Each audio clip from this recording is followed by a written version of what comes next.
I do. I'll be very famous, far more famous than I am today. In your shadow. Oh, listen here. No one in the world knows how to hate a writer like a writer does. How to hate like a writer does. God, how I love your work, and God, how I hate you because you write so well. Amazing ambivalence, but I can't take it anymore, not being able to write as you do, so I'll take my fame the easy way. I'll cut you off before you reach your prime. They say your next book will be your very finest, your most brilliant. They exaggerate. My guess is they're right, he said. I looked behind him, to Lena, who sat in her chair, frightened, but not frightened enough to scream or run and spoil the scene, so it might end inadvertently. Calm, I said, calmness, sit there. John, I ask only 1 minute. Then pull the trigger. No, Lena whispered. Calmness, I said to her, to myself, to John Otis. I gazed out the open window. I felt the wind. I thought of the wine in the cellar, the coves on the beach, the sea, the night moon like a disk of menthol, cooling the summer heavens, drawing clouds of flaming salt, the stars after it in a wheel toward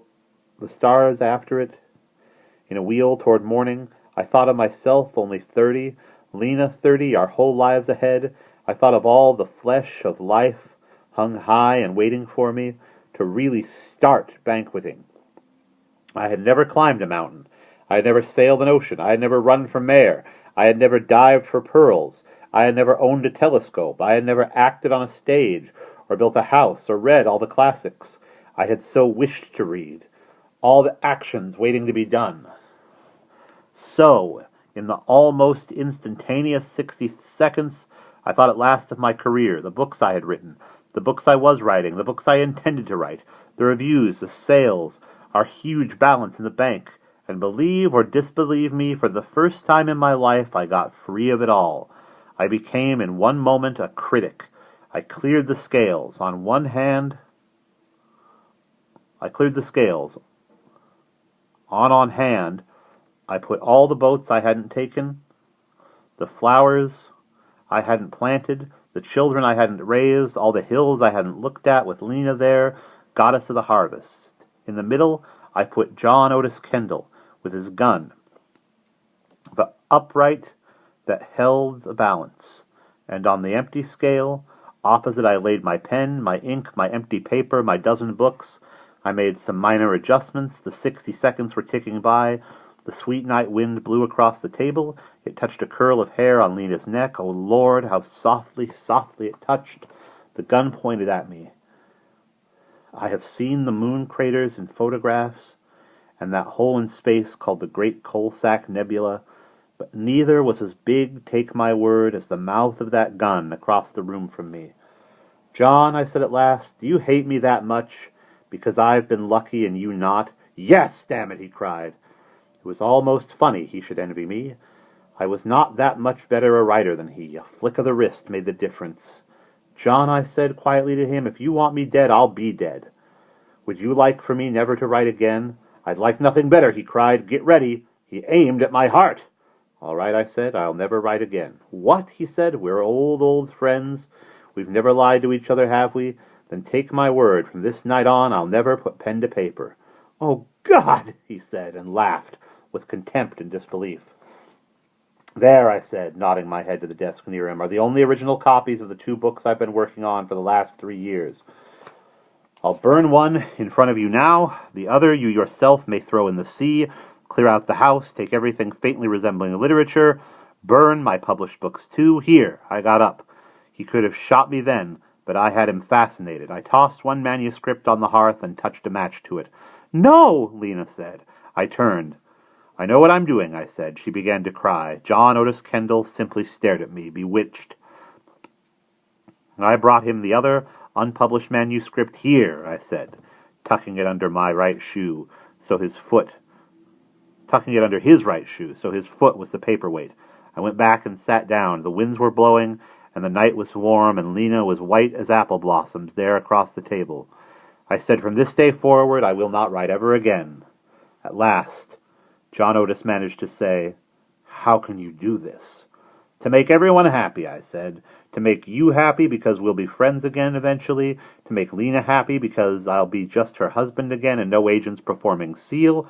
And myself happy because I'd rather be a live man than a dead author. A dying man will do anything, John. Now take my last novel and get along with you. We sat there, all three of us, just as we three are sitting tonight. There was a smell of lemons and limes and chamomile and camellias. The ocean roared on the stormy coastline below.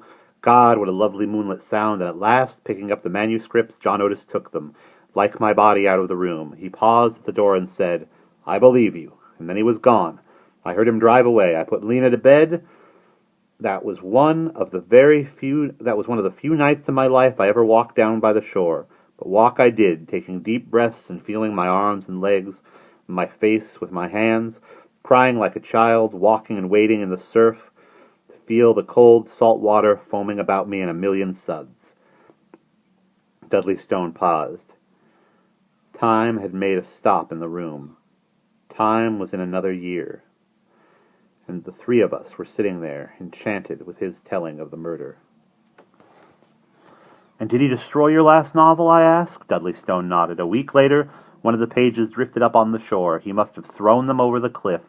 1,000 pages, I see it in my mind's eye, a flock of white seagulls. It might seem flying down to the water and going out with the tide at 4 in the black morning. Lena ran up the beach with the single page in her hand, crying, "Look, look!"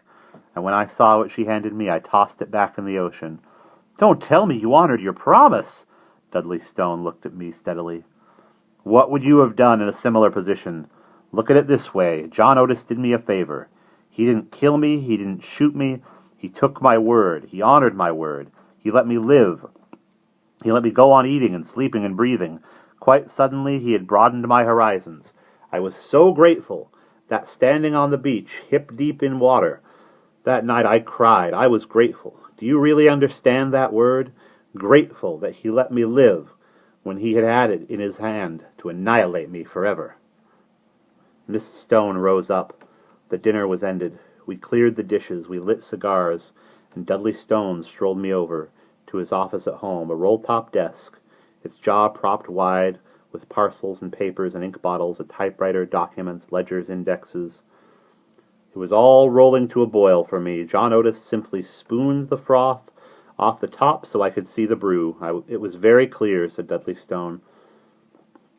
Writing was always so much mustard and gallweed to me, fidgeting words on paper, experiencing vast depressions of heart and soul, watching the greedy critics graft me up, chart me down, slice me like sausage, eat me at midnight breakfasts. Work of the worst sort. I was ready to fling the pack. My trigger was set. Boom! There was John Otis. Look here. He rummaged in the desk and brought forth handbills and posters. I had been writing about living. Now I wanted to live. Do things instead of tell about things. I ran for the Board of Education. I won. I ran for alderman. I won. I ran for mayor. I won. Sheriff. Town librarian. Sewage disposal official. I shook a lot of hands, saw a lot of life, did a lot of things. We've lived every way there is to live, with our eyes and noses and mouths, with our ears and hands. We've climbed hills and painted pictures. There are some on the wall. We've been 3 times around the world. I even delivered our baby son, unexpectedly. He's grown and married now, lives in New York. We've done and done again. Stone paused and smiled. Come on out in the yard. We'll set up a telescope. Would you like to see the rings of Saturn? We stood in the yard, and the wind blew from 1,000 miles at sea. And while we were standing there, looking at the stars through the telescope, Mr. Stone went down into the moonlight, and went down into the midnight cellar after a rare Spanish wine.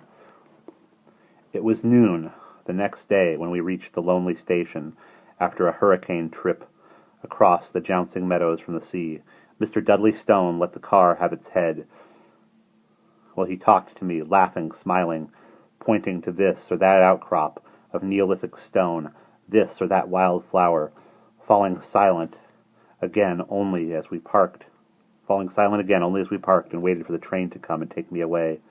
I suppose, he said, looking at the sky, You think I'm quite insane. No, I'd never say that. Well, said Dudley Stone, John Otis Kendall did me one other favor. What was that? Stone hitched around conversationally in a patched leather seat.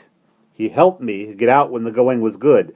Deep down inside, I must have guessed that my literary success was something that would melt when they turned off the cooling system. My subconscious had a pretty fair picture of my future. I knew what none of my critics knew, that I was headed nowhere but down. The 2 books John Otis destroyed were very bad. They would have killed me deader than Otis possibly could. So he helped me decide, unwittingly, what I might not have had the courage to decide myself, to bow gracefully out. Well, the cotillion was still on. Well, the Chinese lanterns still cast flattering pink lights on my Harvard complexion. I had seen too many writers, up, down, and out, hurt, unhappy, suicidal. The combination of circumstance, coincidence, subconscious knowledge, relief, and gratitude to John Otis Kendall to just be alive were fortuitous, to say the least. We sat in the warm sunlight another minute. And then I had the pleasure of seeing myself compared to all the greats when I announced my departure from the literary scene. Few authors in recent history have bowed out to such publicity. It was a lovely funeral. I looked, as they say, natural, and the echoes lingered. His next book, the critics cried, would have been it, a masterpiece. I had them panting, waiting. Little did they know, even now, a quarter-century later, my readers, who were college boys then, make sooty excursions on drafty kerosene stinking short-line trains to solve the mystery of why I've made them wait so long for my masterpiece. And thanks to John Otis Kendall, I still have a little reputation. It has receded slowly, painfully. The next year I might have died by my own writing hand. How much better to cut your own caboose off the train before others do it for you. My friendship with John Otis Kendall, it came back. It took time, of course. But he was out here to see me in 1947. It was a nice day all around, like old times, and now he's dead at last. I've told someone everything. What will you tell your friends in the city? They won't believe a word of this. But it is true, I swear it. As I sit here and breathe God's good air, and look at the calluses on my hands, and begin to resemble the faded handbills I used when I ran for county treasurer. We stood on the station platform. Goodbye, and thanks for coming and opening your ears and letting my world crash in on you. God bless to all your curious friends. Here comes the train. We've got to run. Lena and I are going to a Red Cross drive down the coast this afternoon. Goodbye.